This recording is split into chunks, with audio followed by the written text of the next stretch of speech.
Muchos saludos, jóvenes del Colegio Benjamín Franklin.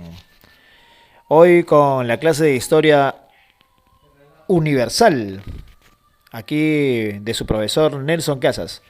Tenemos como tema el día de hoy la Guerra Fría.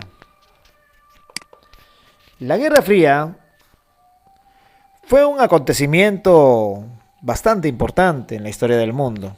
Es el periodo de tensión internacional entre los Estados Unidos y la Unión Soviética, que culmina con la desintegración de la URSS luego de constantes confrontaciones por el control de zonas de influencia.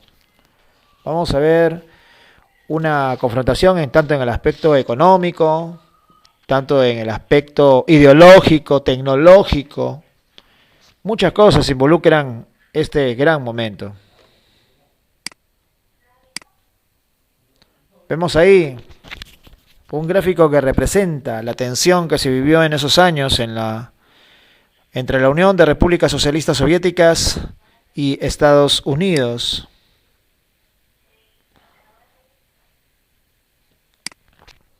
También podemos ver, según nuestro mapa, cómo se dieron las zonas de tensión, ¿no? Vemos acá la zona de Europa, donde se dio la Guerra Fría. Ahí se va a dividir en dos zonas. Europa Oriental, con influencia comunista, y Europa Occidental, con influencia capitalista.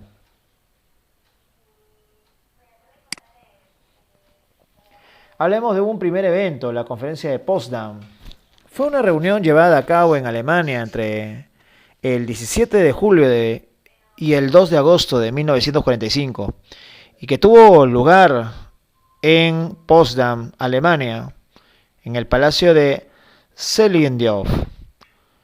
Los participantes fueron la Unión Soviética, el Reino Unido y Estados Unidos. Los jefes de gobierno de estas tres naciones eran el secretario general del Partido Comunista de la Unión Soviética, Joseph Stalin, el primer ministro Winston Churchill y el presidente Harry Truman. Ahí los vemos justamente en pantalla. Ellos son los personajes importantes en esta conferencia. Los vemos en plena reunión, en plena sesión, con todos los representantes, tratando asuntos de materia económica y materia territorial. Un personaje importante también en esta época es Harry Truman, presidente de los Estados Unidos en pleno conflicto de la Segunda Guerra Mundial. Fue él quien dio la orden de lanzar la bomba en Hiroshima y Nagasaki para terminar con la guerra. Esta doctrina tiene que ver, dice, la denominada doctrina Truman fue la primera expresión importante de la política norteamericana de contención del comunismo durante la Guerra Fría. En un discurso ante el Congreso el 12 de marzo de 1947, Harry Truman hizo la siguiente afirmación: "Creo que la política de Estados Unidos debe apoyar a los pueblos liberales que están resistiendo intentos de agresión de minorías armadas o presión exterior". Esta política comenzó a conocerse como la doctrina Truman. ¿Cuáles eran los objetivos de esta doctrina? Las bases que fundamentaron esta ideología consistían en, número 1, evitar la propagación del comunismo, tanto en Europa como en el mundo. Posicionarse Estados Unidos como una potencia económica y militar.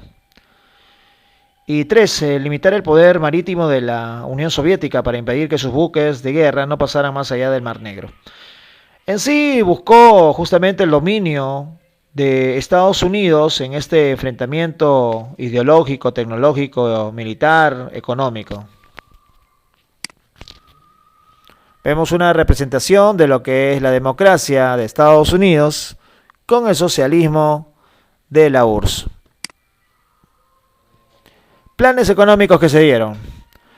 Por un lado, por parte de Europa Occidental se dio el Plan Marshall, oficialmente llamado European Recovery Program.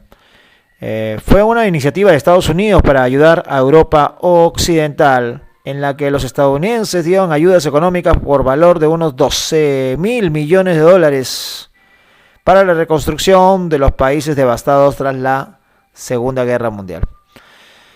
Por otro lado tenemos el Plan Molotov, que era un sistema creado por la Unión Soviética en 1947 y tenía el fin de proporcionar ayuda a la reconstrucción de países de Europa o oriental. Bueno, esto con el fin de que siguieran una política soviética de tipo comunista. Vemos ahí un gráfico que expresa el sentimiento de la guerra en ese momento, en lo económico, político, militar. Bueno, ese fue el tema o la primera parte de la Guerra Fría. Ya tendremos más videos acerca de este interesante tema. Los espero en la siguiente clase. Muchas gracias por su atención.